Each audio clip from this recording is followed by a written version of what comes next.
ನಿರ್ದಿಷ್ಟ ಪ್ರಯತ್ನದಿಂದ ನಿಶ್ಚಿತ ಗೆಲುವು ಸಾಧ್ಯವೆಂದು ಹೇಳುವ, ನಮಗೆ ಆ ನಿಟ್ಟಿನಲ್ಲಿ ಸಾಗಲು ತಿಳಿಸುವ ಕೋಶಿಶ್ ಕರ್ನೆ ವಾಲೋಂ ಕಿ ಕಭಿ ಹಾರ್ ನಹೀ ಹೋತಿ ಕವಿತೆಯ ಬಹು ಆಯ್ಕೆಯ ಪ್ರಶ್ನೆಗಳನ್ನು ಇಲ್ಲಿ ಚರ್ಚಿಸೋಣ. ಪರಿಸ್ಥಿತಿ ಸಾಧಾರಣವಾಗಿ ಇದ್ದಿದ್ದರೆ ಈ ಪದ್ಯದ ಕೊನೆಯ 6 ಸಾಲುಗಳನ್ನಷ್ಟೇ ಕಂಠಪಾಠ ಮಾಡಿ 4 ಅಂಕಗಳನ್ನು ಅತಿ ಸುಲಭವಾಗಿ ಪಡೆಯಬಹುದಿತ್ತು. ಈಗಲೂ ಈ 6 ಸಾಲುಗಳಿಂದಲೇ ನಾಳೆಯ ಪರೀಕ್ಷೆಯಲ್ಲಿ ಪ್ರಶ್ನೆಗಳಿರುವ ಸಾಧ್ಯತೆಗಳಿವೆ. ಆದರೂ ಇಡೀ ಕವಿತೆಯ ಎಲ್ಲ ಪ್ರಶ್ನೆಗಳಿಗೂ ಉತ್ತರ ತಿಳಿಯೋಣ. ಪ್ರಶ್ನೆ ಪತ್ರಿಕೆಯ ಪ್ರಶ್ನೆ ಹೇಗೆ ಬಂದರೂ ಸುಲಭವಾಗಿ ಉತ್ತರಿಸಿ ಯಶಸ್ಸಾಗೋಣ. ಈಗ ಮೊದಲ ಪ್ರಶ್ನೆಯತ್ತ ಸಾಗೋಣ. ಒಂದೆಡೆ ನೋಟ್ ಮಾಡಿಕೊಂಡು ಎಷ್ಟು ಪ್ರಶ್ನೆಗಳಿಗೆ ಉತ್ತರಿಸಿದ್ದೀರಿ ಎಂಬುದನ್ನು ತಪ್ಪದೆ ತಿಳಿಸಿ. ಪ್ರಯತ್ನ ಸಾಗುತ್ತಿರಲಿ, ಯಶಸ್ಸು ತಾನಾಗಿ ಒಲಿಯುತ್ತೆ. ಪ್ರಶ್ನೆ 1.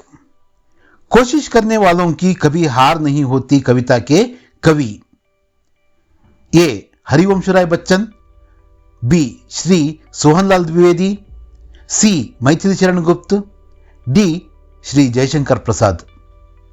ಯಾರು ಈ ಕವಿತೆಯ ಕರ್ತೃ ಅನ್ನೋದು ಪ್ರಶ್ನೆ. ಉತ್ತರ ಗೊತ್ತಿದೆ ತಾನೆ? ಗುರುತಿಸ್ರಿ. ಬಿ ಶ್ರೀ ಸೋಹನ್ಲಾಲ್ ದ್ವಿವೇದಿ ಸಹಿ ಉತ್ತರ ಹೈ.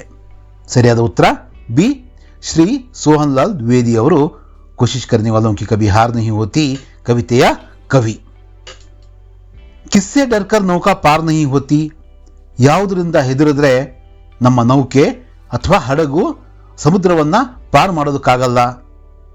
नाव से, व्हेल से, लहरों से, बड़ी नौका से. किससे? लहरों से. लहरों से डरकर नौका पार नहीं होती. सी ಉತ್ತರ. ಮೂರನೇ ಪ್ರಶ್ನೆಯನ್ನು ನೋಡೋದಾದ್ರೆ, ಕಿನ್ಕಿ ಹಾರ್ ನಹಿ ಹೋತಿ, ಯಾರ ಸೋಲು ಆಗೋದೇ ಇಲ್ಲ, ಅವ್ರು ಯಾವಾಗಲೂ ಯಾರು ಗೆಲ್ಲೋದು ಅನ್ನೋದು ಪ್ರಶ್ನೆ. ಕೋಶಿಶ್ ಕರ್ನೆ ವಾಲೋಂ ಕಿ, ಪ್ರಯತ್ನ ಸೆ ಮುಖರ್ನೆ ವಾಲೋಂ ಕಿ, ಸಿ मेहनत से डरने वालों की, डी खेल को अधूरा छोड़ने वालों की. ಮತ್ಲಬ್ ಮೊದಲನೇ ಪ್ರಶ್ನೆ ಅರ್ಥ ಏನು? ಯಾರು ಪ್ರಯತ್ನ ಪಡ್ತಾರೋ ಅವರ. ಎರಡನೇ ಆಪ್ಷನ್ನ ಅರ್ಥ ಯಾರು ಪ್ರಯತ್ನಕ್ಕೆ ಬೆನ್ನು ತೋರಿಸ್ತಾರೋ ಅವ್ರಿಗ, ಅಥವಾ ಕಷ್ಟ, ದುಡಿಮೆ, ಶ್ರಮ ಇದರಿಂದ ಹೆದರ್ತಾರಲ್ವಾ ಅವ್ರಿಗ. ಡಿ ಆಪ್ಷನ್ ಆಟವನ್ನಾಗಲಿ ಅಥವಾ ನಾವು ಮಾಡಬೇಕಾಗಿರೋ ಕೆಲಸದಿಂದಾಗಲಿ ಅರ್ಧಕ್ಕೆ ಮೊಟಕುಗೊಳಿಸಿ ವಾಪಸ್ ಆಗ್ತಾರಲ್ವಾ ಅವ್ರಿಗ. ಯಾರಿಗೆ ಯಾವತ್ತೂ ಕೂಡ ಗೆಲುವಾಗುತ್ತೆ ಅನ್ನೋದು ಪ್ರಶ್ನೆ. ಎ ಕೋಶಿಶ್ ಕರ್ನೆ ವಾಲೋಂ ಕಿ कभी हार नहीं होती. दाना लेकर चलती है चिड़िया, चूहिया, चींटी, इनमें से कोई नहीं. ದಾನ ಅಂದರೆ ಧಾನ್ಯ, ಕಾಳು. ಯಾವುದು ತಗೊಂಡು ಹೋಗೋದು? ಚಿಡಿಯಾನ, ಚುಹಿಯಾನ, ಚೀಂಟಿನ, ಇನ್ಮೆ ಸೆ ಕೋಯಿ ನಹಿ. ಕೋಶಿಶ್ ಕರ್ನೆ ವಾಲೋಂ ಕಿ ಕಭಿ ಹಾರ್ ನಹಿ ಹೋತಿ ಕವಿತೆಯಲ್ಲಿ ಹೇಳಿದ ಹಾಗೆ ಚೀಂಟಿ ಅಂದರೆ ಇರುವೆ, ಆ್ಯಂಟ್. ಚಿಡಿಯಾ, ಚುಹಿಯಾ ಅಂದರೆ ಗುಬ್ಬಿ ಮತ್ತು ಇಲಿ, ಇವು ಕೂಡ ತಗೊಂಡು ಹೋಗ್ತವೆ. ಆದರೆ ಪದ್ಯದಲ್ಲಿ ಕವಿ ಸೋಹನ್ಲಾಲ್ ದ್ವಿವೇದಿ ಅವರು ಹೇಳಿರೋದು ಇರುವೆಯ ಬಗ್ಗೆ. ಸಿ ಚೀಂಟಿ ಸರಿಯಾದ ಉತ್ತರ. ಚೀಂಟಿ ಚಡ್ತಿ ಹೈ ದೀವಾರ್ ಪರ್, ಪೇಡ್ ಪರ್, ಪಹಾಡ್ ಪರ್, ಪರ್ವತ್ ಪರ್. ಇರುವೆ ಹತ್ತುತ್ತಾ ಇದೆ ಈ ಕವಿತೆಯಲ್ಲಿ. ಇಲ್ಲಿ ಗೋಡೆ ಮೇಲೆನಾ, ಮರದ ಮೇಲೆನಾ, ಬೆಟ್ಟದ ಮೇಲೆನಾ, ಪರ್ವತದ ಮೇಲೆನಾ, ಇವೆಲ್ಲ ಕಡೆನೂ ಹತ್ತುತ್ತೆ. ಕವಿತೆಯ ಪ್ರಕಾರ ಕವಿತೆಯಲ್ಲಿ ಹೇಳ್ದಂಗೆ A Deewar per, Deewar per ಸಹಿ ಉತ್ತರ ಹೈ. ಗೋಡೆ ಹತ್ತುತ್ತೆ ತಾನೇ, ಅದು ಗೋಡೆ ಹತ್ತೋದು ಇಳಿಯೋದು ಮಾಡ್ತಾ ಇರುತ್ತೆ. ಕಿಸ್ಕಿ ಮೆಹನತ್ ಬೇಕಾರ ನಹಿ ಹೋತಿ, ಚಿಡಿಯಾ ಕಿ, ಚೀಂಟಿ ಕಿ, ಚುಹಿಯಾ ಕಿ, ಚೀತಾ ಕಿ. ಯಾರ ಶ್ರಮ ಹಾಗೆ ವೇಸ್ಟ್ ಆಗೋಲ್ಲ ಅನ್ನೋದು ಪ್ರಶ್ನೆ. ಯಾರ ಶ್ರಮನೂ ವೇಸ್ಟ್ ಆಗಲ್ಲ. ಆದರೆ ಪದ್ಯದಲ್ಲಿ ಪ್ರಸ್ತಾಪವಾಗಿರ್ತಕ್ಕಂಥದ್ದು ಬಿ ಚೀಂಟಿ. ಚೀಂಟಿ ಕಿ ಇರುವೆ ಬಗ್ಗೆ ಪ್ರಸ್ತಾಪ ಆಗಿದೆ, ಅದನ್ನೇ ನಾವಿಲ್ಲಿ ಬರಿತಾ ಇದ್ದೀವಿ. 7ವಾं ಸವಾಲ್, ಸಾಗರ್ ಮೇ ಡುಬ್ಕಿಯಾಂ ಲಗಾತಾ ಹೈ. ಸಾಗರದಲ್ಲಿ ಮುತ್ತಿಗೋಸ್ಕರ ಆಳಕ್ಕೆ ಹೋಗ್ತಕ್ಕಂಥದ್ದು ಆತ ಯಾರು? ಖಿಲಾಡಿನೇ, ಅಜ್ನಬಿನೇ, ಗೋತಾಖೋರ್ನೇ, ಗೀತ್ಕಾರ್ನೇ. ಯಾರು? ಆಟಗಾರನ ಅಥವಾ ಅಪರಿಚಿತನ? ಗೋತಾಖೋರ್ ಅಂದರೆ ಮುಳುಗು ತಜ್ಞರು ಅಂತ ಏನು ಕರಿತೀವೋ ಅವರು, ಅವರ. ಗೀತ್ಕಾರ ಅಂದರೆ ಹಾಡನ್ನು ಬರಿತಾನಲ್ಲ ಯಾರು? ಗೋತಾಖೋರ್. ಸಿ ಗೋತಾಖೋರ್ ಸಹಿ ಉತ್ತರ ಹೈ. ಮೋತಿ ಮಿಲ್ತಾ ಹೈ, ಮುತ್ತು ಸಿಗುವ ಪ್ಲೇಸ್ ಬರಿಬೇಕು ನಾವು. ಸಾಗರ್ ಮೇ, ನದಿ ಮೇ, ತಾಲಾಬ್ ಮೇ, ಕುವಾ ಮೇ. ಈಗ ಕೃತಕವಾಗಿ ಬೇರೆ ಬೇರೆ ಕಡೆನೂ ಕೂಡ ಮುತ್ತುಗಳನ್ನ ಬೆಳೀತಾ ಇದ್ದಾರೆ. ಅದಲ್ಲ, ನೈಸರ್ಗಿಕವಾಗಿ ನಮಗೆ ಮುತ್ತು ಬೇಕಂದ್ರೆ ಎಲ್ಲಿ ಸಿಗುತ್ತೆ? ಪಲ್ಸ್ ಅಂತೀವಲ್ಲ ಅದು. ಉತ್ತರ ಎ, ಸಾಗರ್ ಮೇ. 9ನೇ ಪ್ರಶ್ನೆ ನೋಡ್ರಿ, ಕಿಸ್ಕಿ ಮುಠ್ಠಿ ಖಾಲಿ ನಹಿ ಹೋತಿ. ಯಾರು ಆ ಸಮುದ್ರದ ಆಳಕ್ಕೆ, ಸಾಗರದ ಆಳಕ್ಕೆ ಹೋಗಿ ವಾಪಸ್ ಬರಿಗೈಯಿಂದ ವಾಪಸ್ ಬರಲ್ಲ ಅಂತ. ಭಾಳ ಸಲ ಬರಿಗೈಯಲ್ಲಿ ವಾಪಸ್ ಬಂದರೂ ಕೂಡ ನಾವು ಫೈನಲ್ ಆಗಿ ಏನು ಮಾಡಿದ್ವಿ? ಈಗ ನೀವು ಇಷ್ಟು ವರ್ಷದಿಂದ ಓದ್ತಾ ಇದ್ದೀರಾ, ಈಗ SLCಯಲ್ಲಿ ಎಷ್ಟು ಅಂಕ ತೆಗೆದ್ರಿ ಅನ್ನೋದು ಸ್ವಲ್ಪ ಇಂಪಾರ್ಟೆಂಟ್ ಆಗುತ್ತಲ್ವಾ? ಹಾಗೇನೆ ಎಷ್ಟು ಸಲ ವಾಪಸ್ ಬಂದ ಅಂತಲ್ಲ, ಒಂದು ಸಲ ಆದರೂ ಆತ ಇವನ್ನ ತಗೊಂಡು ಬರ್ತಾನೆ ತಾನೆ, ಮೋತಿನ. ಅದನ್ನೇ ನಾವಿಲ್ಲಿ ಬರೀಬೇಕು. ಖಿಲಾಡಿ ಕಿ, ಗೀತ್ಕಾರ್ ಕಿ, ಗಾಯಕ್ ಕಿ, ಗೋತಾಖೋರ್ ಕಿ. ಮುಠ್ಠಿ ಖಾಲಿ ನಹಿ ಹೋತಿ, ಗೋತಾಖೋರ್ ಕಿ. ಅದನ್ನೇ ನಾವಿಲ್ಲಿ ಬರೀಬೇಕು. 10ನೇ ಪ್ರಶ್ನೆ, ಅಸ್ಫಲತಾ ಏಕ್ ಚುನೌತಿ ಹೈ ಡ್ಯಾಶ್, ಕವಿತಾ ಕಿ ಪಂಕ್ತಿ ಪೂರ್ಣ ಕೀಜಿಯೇ.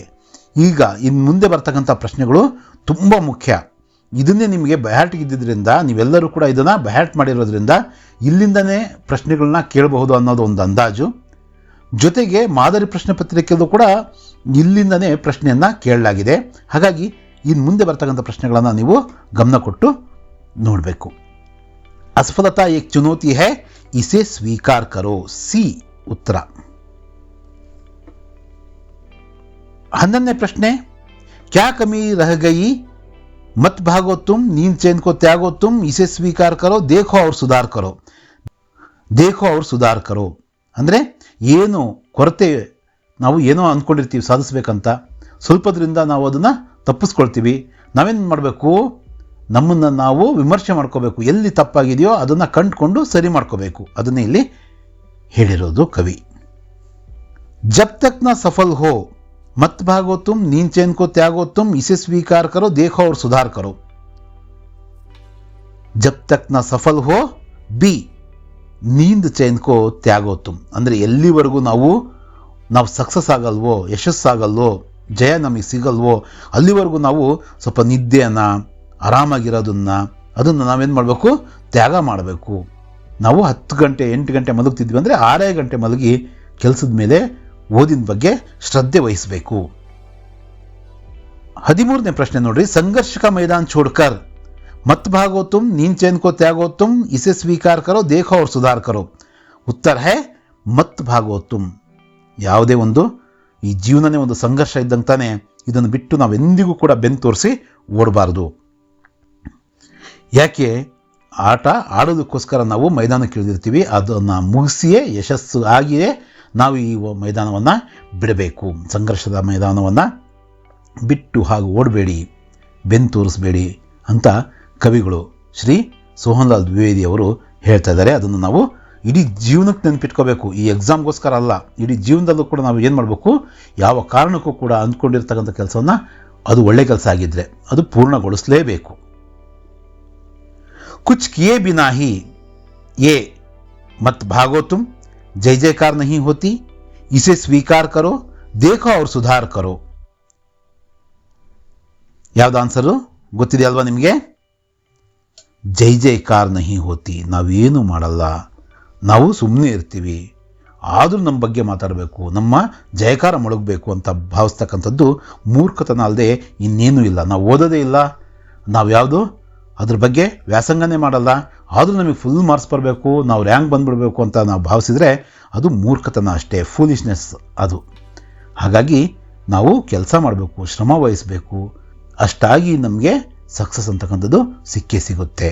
ಅದ್ರ ಬಗ್ಗೆ ವಿಶ್ವಾಸ ಇರಿಸ್ಬೇಕು. ಇನ್ನು 15ನೇ ಪ್ರಶ್ನೆ, ಕೋಶಿಶ್ ಕರ್ನೆ ವಾಲೋಂ ಕಿ ಕವಿತಾ ಕಿ पंक्ति पूर्ण कीजिए. कोशिश करने वालों की डैश, कभी जीत नहीं होती, जय जयकार नहीं होती, कभी पराजय नहीं होती, कभी हार नहीं होती.